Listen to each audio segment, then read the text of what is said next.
Hello friends, स्वागत है आपका माय हिमाचल न्यूज में। हिमाचल प्रदेश तथा अन्य प्रमुख खबरों के लिए माय हिमाचल न्यूज चैनल को सब्सक्राइब कर लें। उसके साथ लगे बेल आइकन को भी प्रेस कर दें ताकि हिमाचल की आने वाली हर खबर आपको सीधी मिलती रहे। तो चलिए हर रोज की तरह सबसे पहले कोरोना वायरस पे बात कर लेते हैं, उसके बाद अगली मुख्य खबरों पे बात करेंगे।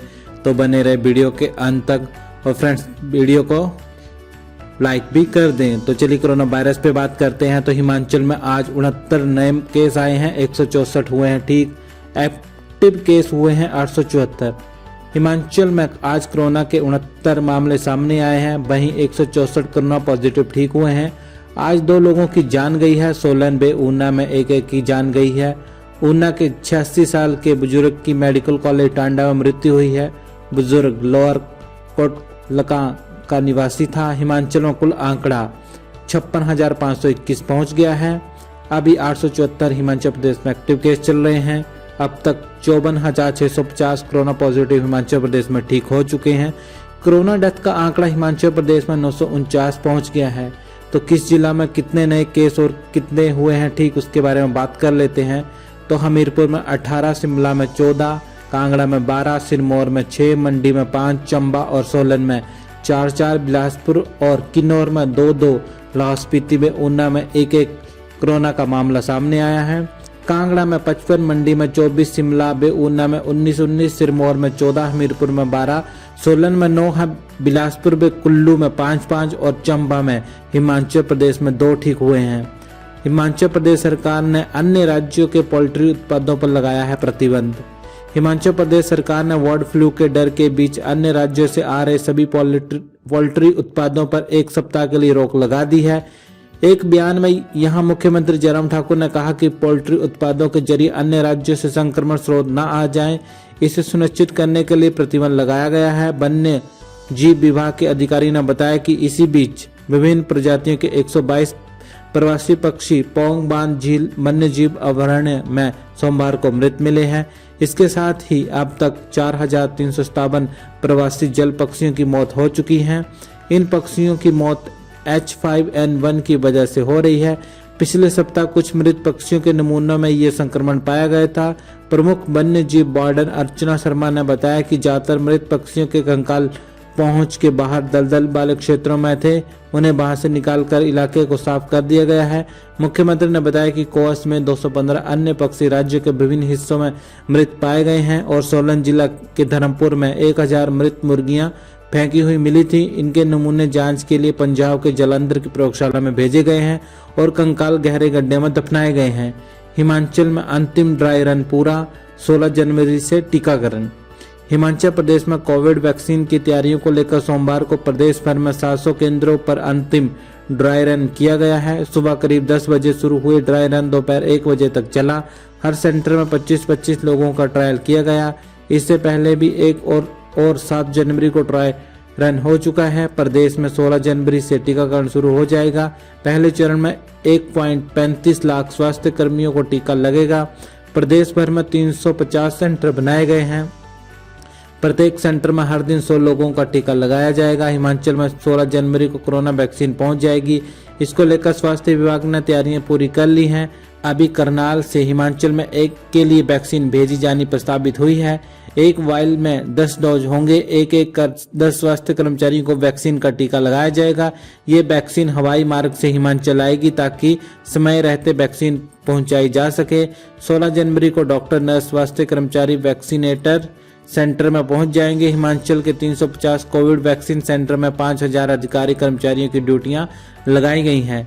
जयराम ठाकुर का विपक्ष को चुनौती, नगर निगम चुनाव और कोरोना वैक्सीन को लेकर क्या बोले, आइए जानते हैं। हिमाचल नगर निकाय चुनाव में अपनी जीत का दावा कर रहे कांग्रेसी नेताओं को सीएम जयराम ठाकुर ने खुली चुनौती दी है कि शिमला में मीडिया से बातचीत में सीएम जयराम ठाकुर ने कहा कि नगर निकाय में जहां विपक्ष के प्रतिनिधि चुनकर आए हैं, वहां विपक्ष अपने अध्यक्ष व उपाध्यक्ष बना ले। हिमाचल में जहां बीजेपी समर्थित नगर परिषदें और नगर पंचायतें बनेगी तो सारी सच्चाई सामने आ जाएगी।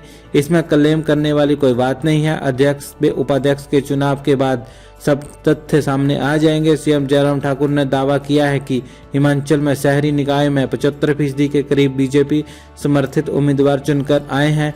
नगर परिषद और नगर पंचायत अध्यक्ष और उपाध्यक्ष के चुनाव के बाद यह आंकड़ा बढ़ सकता है। नगर निकाय चुनाव में बीजेपी ने 221 और कांग्रेस ने 140 सीटें जीती हैं। वहीं 50 के आसपास आजाद जीतकर आए हैं। सीएम जयराम ठाकुर ने माना कि आज तक शहरी निकाय में इतनी बड़ी संख्या में बीजेपी समर्थित उम्मीदवार जीतकर नहीं आए हैं। उन्हें कहा कि नगर परिषद में नगर पंचायत चुनाव में लोगों को में काफी उत्साह देखने को मिला है। करीब 73% मतदान हुआ है। उन्होंने उम्मीद जताई है कि जो प्रत्याशी जीतकर आए हैं वे अपने कर्तव्य ईमानदारी से निर्वहन करेंगे और क्षेत्र में विकास को बढ़ावा देंगे। पंचायती राज चुनाव को लेकर सीएम जयराम ठाकुर ने कहा कि चुनाव से पहले 102 पंचायतें निर्विरोध चुनकर आई हैं। वहीं 14 पंचायतों में प्रधान, 30 में उप प्रधान और 54 सदस्य बीडीसी से चुनकर आए हैं। निर्विरोध चुनकर आई 76 पंचायतें बीजेपी विचारधारा से संबंधित हैं। जिन पंचायतों में चुनाव होने हैं वहां पर भी बीजेपी समर्थित प्रत्याशी बड़ी संख्या में जीत दर्ज करेंगे। 23 साल की उम्र में नगर परिषद नाहन की पार्षद बनी श्रुति। हिमाचल प्रदेश के शहरी निकाय चुनाव में इस बार नाहन की श्रुति 23 साल की उम्र में पार्षद बनी है। वे पहली बार राजनीति में उतरी और विजय हासिल की। नगर निकाय चुनाव में वे प्रदेश में सबसे कम उम्र की पार्षद हो सकती हैं। 25 अगस्त 1997 को जन्मी श्रुति चौहान ने कांग्रेस समर्थित प्रत्याशी के तौर पर राजनीति में कदम रखा और 28 मतों से जीत दर्ज की। श्रुति चौहान ने भाजपा समर्थित प्रत्याशी तुलसा कश्यप को चुनावी मैदान में पटकनी दी, मगर परिषद नाहन के वार्ड नंबर 4 शमशेरगंज से चुनाव लड़ी। श्रुति को कुल 327 मत हासिल हुए, जबकि भाजपा समर्थित तुलसा कश्यप को 229 वोट मिले हैं। श्रुति चौहान अभी स्नातक अंतिम वर्ष की पढ़ाई कर रही हैं। श्रुति चौहान ने कहा कि वे ग्रेजुएशन कर रही हैं और अंतिम वर्ष के नतीजों का इंतजार है। उन्होंने कहा कि वे राजनीति में आने का शौक रखती थी और आज इसी का परिणाम है कि वो बिजी हुई है। मौत से बेखौफ हो रहे किसानों का निरंतर बढ़ रहा है आक्रोश। राणा सरकार की ताकत से बेखौफ दिल्ली के द्वारों पर ठंड से ठिठुर और मर रहे किसानों के सबर का बांध अब टूटने लगा है। ये बात राज्य कांग्रेस उपाध्यक्ष व सुजानपुर विधायक राजेंद्र राणा ने कही है। उन्होंने कहा कि संघर्ष कर रहे किसानों को सरकार दुश्मन मान बैठी है। सरकार और किसानों के बीच 8वें दौर की वार्ता के बाद कटुता व आक्रोश दोनों पक्षों में बढ़ा है। अब पंजाब हरियाणा के कई शहरों से पुलिस की मुठभेड़ की खबरें राजहट के कारण समाज को खतरनाक स्थिति में पहुंचाने लगी है। ऐसे में अगर दिल्ली के द्वारों पर डटे हुए किसान संगठनों का सबर टूट जाए तो कोई हैरत नहीं होगी।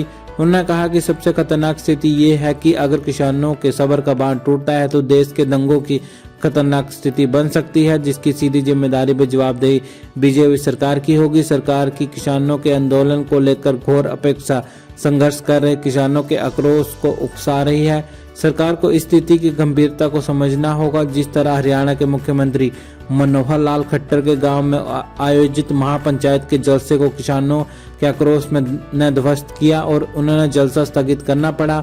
इस घटनाक्रम से विस्फोटक हो रही स्थिति की गंभीरता को समझने में सरकार भले ही नाकाम रही हो, लेकिन देश की जनता विस्फोटक होती जा रही है।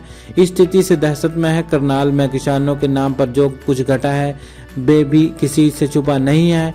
अभी तक किसान आंदोलन गांधीवादी, अहिंसक व अनुशासित रहा है। इस आंदोलन में बीजेपी को भी आदर्श व्यवहार का पाठ पढ़ाया है, लेकिन किसानों के टूटते सबर के बीच बढ़ रही मुठभेड़ की घटनाएं अब खतरनाक स्थिति की ओर बढ़ रही हैं, जिससे दुनिया भर में देश के लोकतंत्र की छवि लगातार बिगड़ती जा रही है। हिमाचल में बाहरी राज्यों से आ रहे पोल्ट्री उत्पादों पर 1 सप्ताह तक रोक।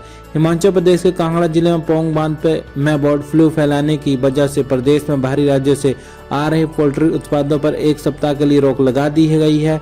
संक्रमण को रोकने के लिए ये फैसला लिया गया है। सोमवार को मुख्यमंत्री जयराम ठाकुर ने बर्ड फ्लू को लेकर अधिकारियों के साथ समीक्षा बैठक की। इसमें सीएम ने अफसरों की जलाशयों के आसपास कड़ी निगरानी रखने और लोगों को जागरूक करने के निर्देश दिए हैं। उन्होंने कहा कि बर्ड फ्लू के कारण अब तक 4,324 प्रवासी पक्षी की मौत हो चुकी है। प्रदेश के विभिन्न हिस्सों में अब तक 215 अन्य पक्षी मृत पाए गए हैं।